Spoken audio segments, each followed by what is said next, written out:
Doctor সাহেব, আমার এক ভয়ঙ্কর রোগে আক্রান্ত হয়েছে। তা কি রোগ হয়েছে শুনি একটু। আসলে ডাক্তার সাহেব, আমি চট করে রেগে যাই। ব্যাপারটা একটু ক্লিয়ার ভাবে বলুন আমাকে।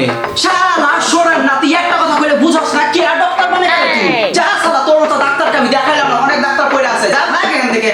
শালা পাগলা চোদা রোগী কোথাকার। শালা দিব একটা পাছার ভিতরে ঢুকিয়ে। Next. May I come in doctor বাবু?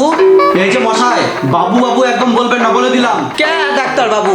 বাবু কইব না কে? হ্যাঁ, কারণ আমার ধোকাবাজ প্রেম আমাকে সবসময় এই বাবু ওই বাবু, শুনো বাবু, কোথায় বাবু, খাইছো বাবু, হাঁকছো বাবু, মুছছো বাবু, সবসময় এইগুলো জ্বালাতন করতো। তাই এই কথা আমি বিন্দু মাত্র সহ্য করতে পারি না। যখনই এই কথা আমি শুনি তখনই মনে হয় একসাথে মর্ডার 1 2 3 একসাথে করে দিই। তবে তো আপনি দেখতাছি ডাক্তার কা মার্ডারার। হ্যাঁ বলতে পারেন। আসুন ভেতরে বসুন। আপনার নাম বলুন।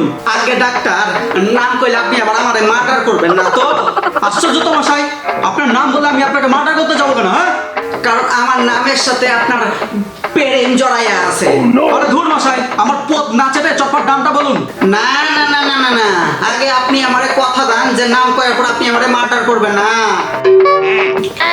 ঠিক আছে ঠিক আছে, কইতাছি। আগে আমার নাম হইল গিয়া বাবুলাল পাল। এই শালা চোর, কি বললি তুই? শালা বাবু আবার লাল। শালা আজকে তো তুই ডবল মার্ডার হবি রে। ডবল মার্ডার হইব কেন? হ্যাঁ, কারণ এই লাল নামটা আমার সেই ধোকেবাজ প্রেমিক আমাকে বলে ডাকতো, আর এই নামটা আমি ভুলে গেছিলাম। অনেক মনে করার চেষ্টা করছিলাম, মনে করতে পারিনি। থ্যাংক ইউ নামটা মনে করে দেওয়ার জন্য। চল এখন মরবি তুই। দাঁড়ান ডাক্তারবাবু, দাঁড়ান। আমার নাম বাবুলাল পাল, আমার দোষ কোথায়? আর কিন্তু আপনি আমার কথা দিচ্ছেন যে নাম করলে পরে আপনি আমাকে মারবেন না।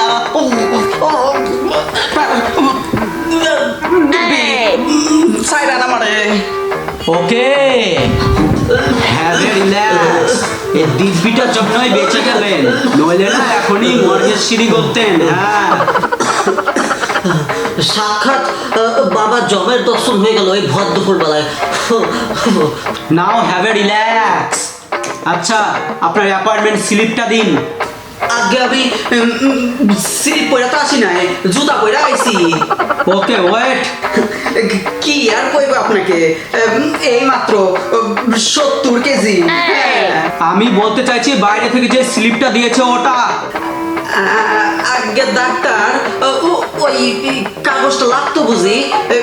আসলে আমার খুব জোরে হাগা পাইছিল তো, আর বাথরুমে জল ছিল না, আর ওই কাগজটা দিয়ে আমি মুইছা ফেলছি। আচ্ছা যাকে, সমস্যাটা কি আপনার? আসলে ডাক্তার, আমার শুধু হাগাই হয়, মুতা আর হয় না। এ আবার কেমন রোগ?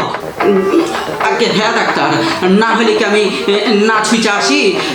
জল না পাইলে তো আমি ওই পেচ্ছাপ দিয়ে ছুঁচে আসি। ওকে ওকে, আমি বরং আপনাকে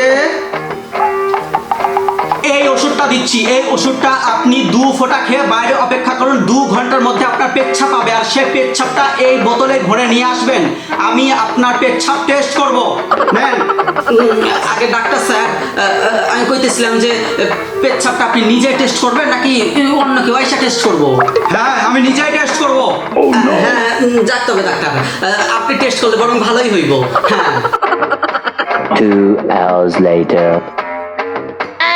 পেচ্ছাপের বোতল তো ঠিক আছে, কিন্তু সঙ্গে এই ঝুড়ি ভাজাটা কিসের? না আসলে স্যার, আপনি খালি মুখে পেচ্ছাপটা টেস্ট করবেন, ব্যাপারটা কেমন খারাপ দেখায় না? তাই ভাবলাম একটু সঙ্গে ঝুড়ি ভাজা নিয়ে আসি, ব্যাপারটা বেশ জমে যাইব। কি কোন ডাক্তার? আচ্ছা বলুন, পেচ্ছাপ করার সময় কোনো রকম অসুবিধা হলো? হ্যাঁ ডাক্তার, একটু তো জ্বালা পড়া করতেছিল। মেশিন নষ্ট হয়ে গেছে, পাল্টাতে হবে। কি কোন ডাক্তার? কেমনে হইতে পারে? আরে যে মেশিনের টেস্ট করব সেটা নষ্ট হয়ে গেছে। তাই কোন ডাক্তার? আমি তো ভয় পেয়ে গেছি।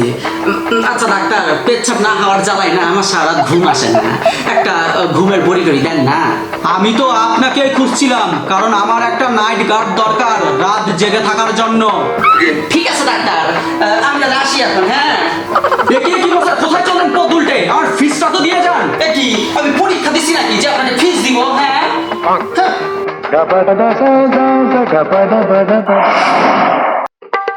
বলুন আপনার কি সমস্যা?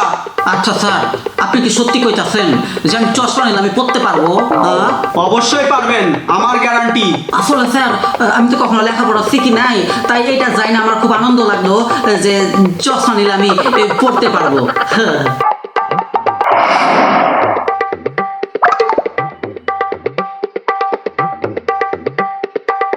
কি ব্যাপার, আপনি এখন এসেছেন যে? বাবা ডক্টর, আমরা না শুয়োর কামড়াইছে। আপনি আমার বহু পুরানা পেশেন্ট, আপনি জানেন না যে আমার এই চেম্বার 11টা থেকে দুপুর 2টা অবধি খোলা, তো এখন কেন এসেছেন? বাবা ডাক্তার, আমি তো জানি, কিন্তু ওই হতচ্ছাড়া শোরের বাচ্চাটা তো আর জানে না।